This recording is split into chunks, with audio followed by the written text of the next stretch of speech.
Some rough muffins for Andrew Bogut, man. That guy was in a Cavaliers jersey for like 50 seconds? And now there's a meme going on Twitter and YouTube comment sections where it's Andrew Bogut blew a 50-second lead. I mean, it's pretty decent, but it is too bad for him.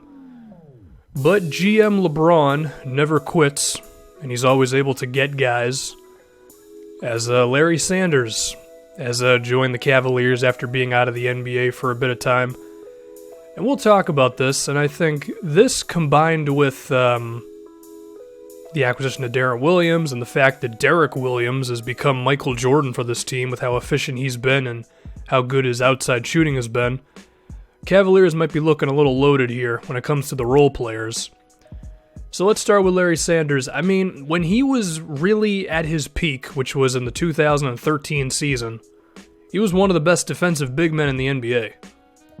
Similar to a DeAndre Jordan or a Nerlens Noel, just super athletic for a big guy. Could run fast, could jump high, could move laterally very well in half-court defense. He also averaged 3 blocks a game, which is always nice. The rim protection's there. And some stats for you. In 2013, that Milwaukee Bucks team, which had the immortal of Brandon Jennings on his original contract, when Sanders was out of the game, their defensive rating was 108.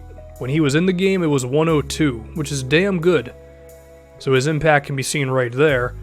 And, I mean, block percentage, steal percentage, it's all higher when Sanders was on the floor for the Milwaukee Bucks back in 2013.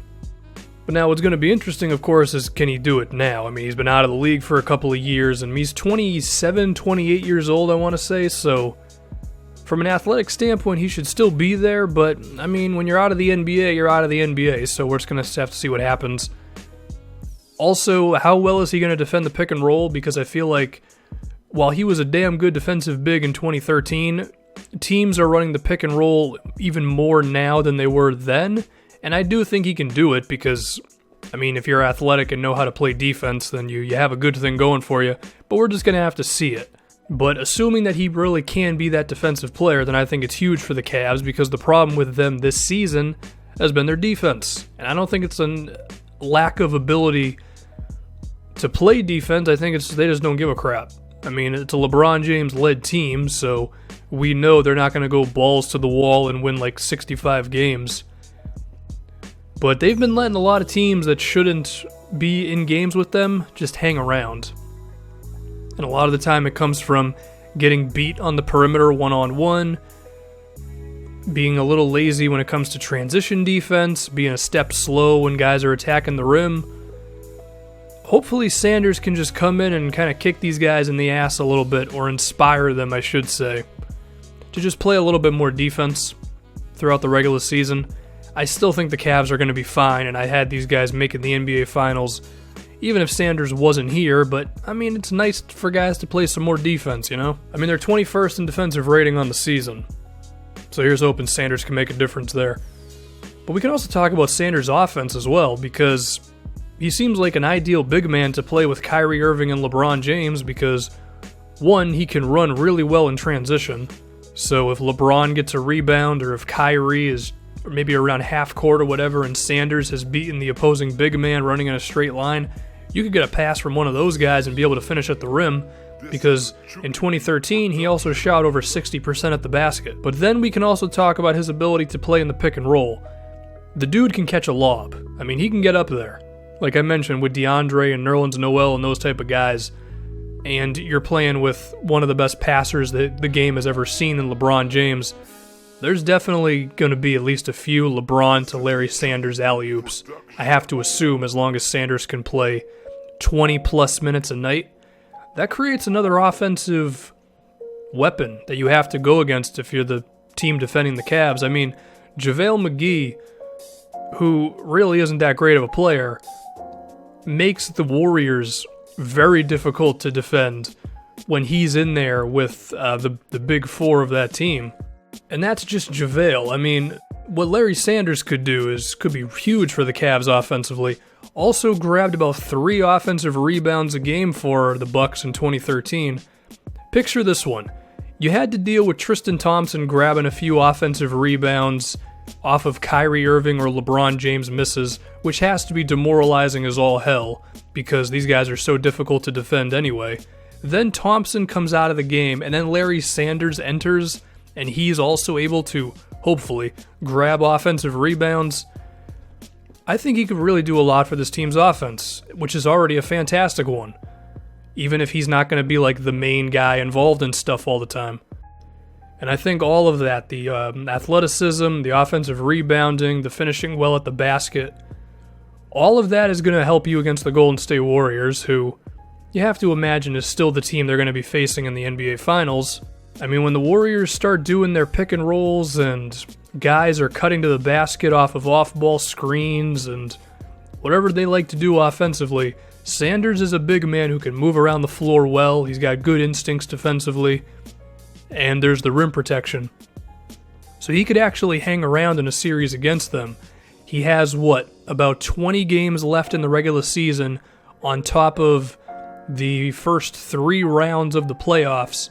Hopefully he can get back defensively, or at least close to it, in those amount of games. And then against the Warriors, he could be a real big man for you.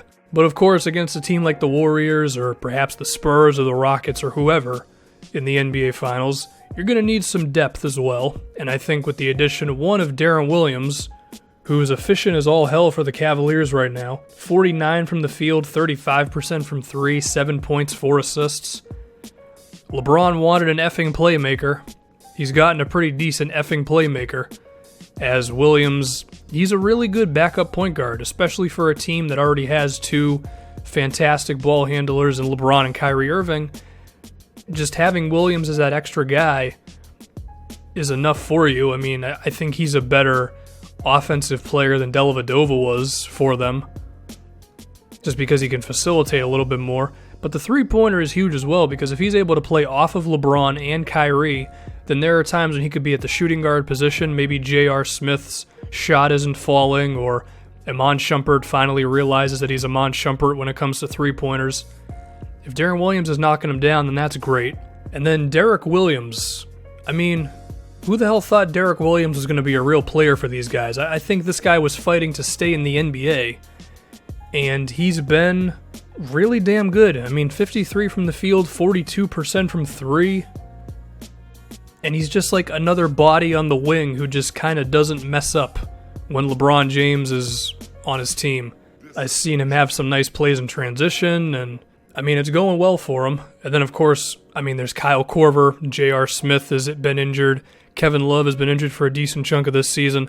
The Cavaliers have a crap ton of options right now. Like, the amount of lineups they could roll with are actually kind of insane. Their defensive rotation, their center rotation, I guess that was a rhyming accidentally, is really good with Tristan Thompson and Larry Sanders. Again, if Sanders can get back to where he was. The point guard rotation is Kyrie Irving and Deron Williams. That's pretty damn good. And then the substitutes on the wing are just huge. I'm not even going to call them substitutes. I'm just going to call them options, because I really don't know who's going to end up starting for these guys in the big games down the stretch of the playoffs. But at the shooting guard spot, there's Iman Shumpert, who his defense has been a little not as good this year. I've seen him get beat on more than a few drives on the perimeter. But I do still think he can be a really quality defender. And the three-point shooting has just been like a revelation for him this season. 39%.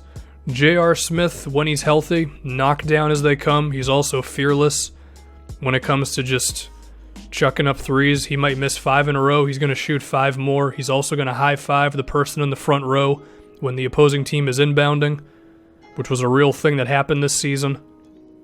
Kyle Korver, I mean, what do I need to tell you about Kyle Korver when it comes to his shooting? Although his defense is what it is. Richard Jefferson has still been pretty good for him. Derek Williams. There's a whole lot of rotations that they can roll with for their wing players, and pretty much all of these guys are knocking down their outside shots, which means they're going to provide spacing, and if you leave them open, they can knock it down.